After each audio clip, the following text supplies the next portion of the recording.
Do you think that there are more than two sexes? According to medical experts at this moment, they are reclassifying gender as a spectrum that, yes, has more than male and female. Jimmy Grills. How many are there?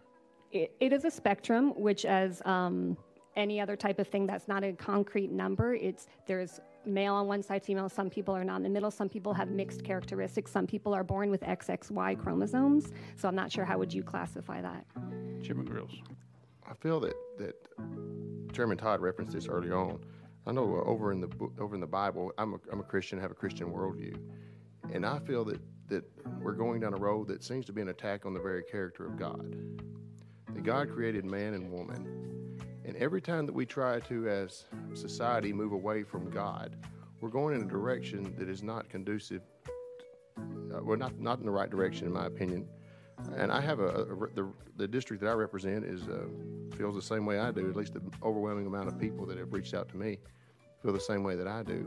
But I feel like when we attack God, we're not going in the right direction, and the very nature of God is being attacked.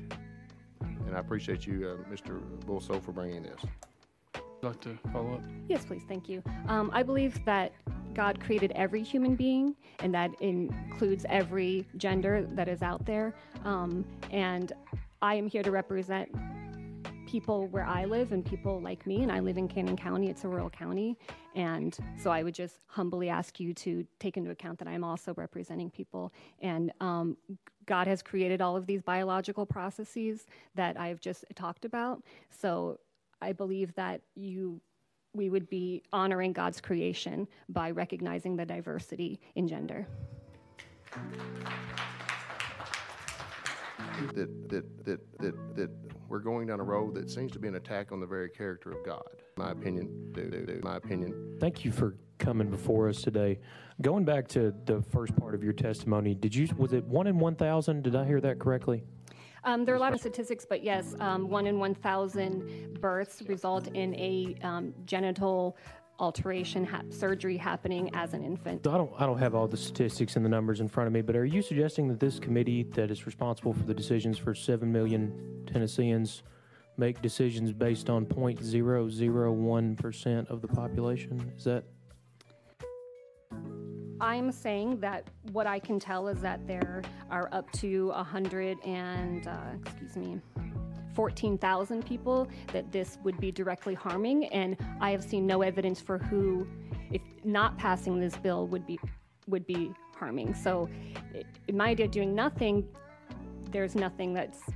I'm sorry, I'm having trouble explaining myself. I'm saying I can see clearly the over 100,000 people who would be negatively impacted, but I'm not sure who would benefit from this bill ever passing.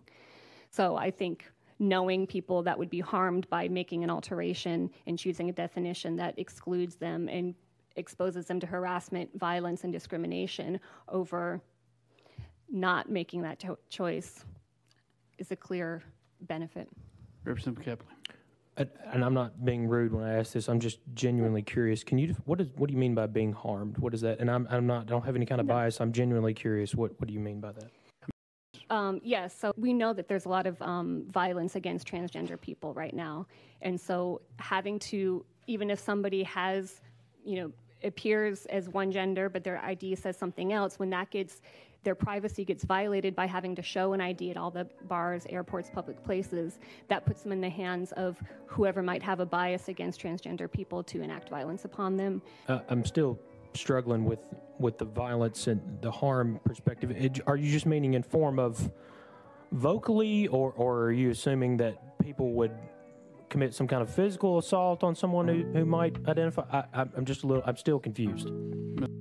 Yes, I don't have all the statistics on violence against transgender people on me right now, but I would hope that you are aware that that is a problem, that there is a specific attacks on transgender people simply because they are transgender.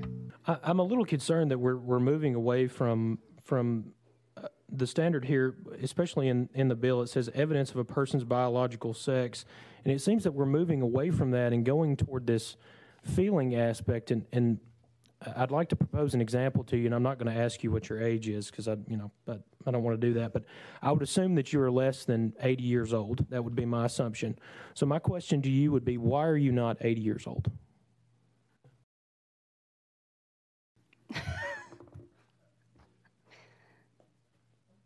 I was born in 1979. That's why. Okay. So biologically, you are not 80 years old.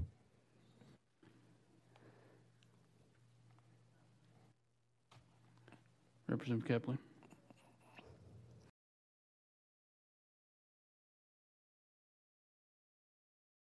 Thank you so much for being here. It's appreciated that you came down to speak. All right, we're going back in session.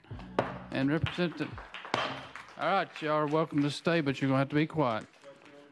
Question's been called. All those in favor of sending House Bill 239 to Civil Full signify by saying aye.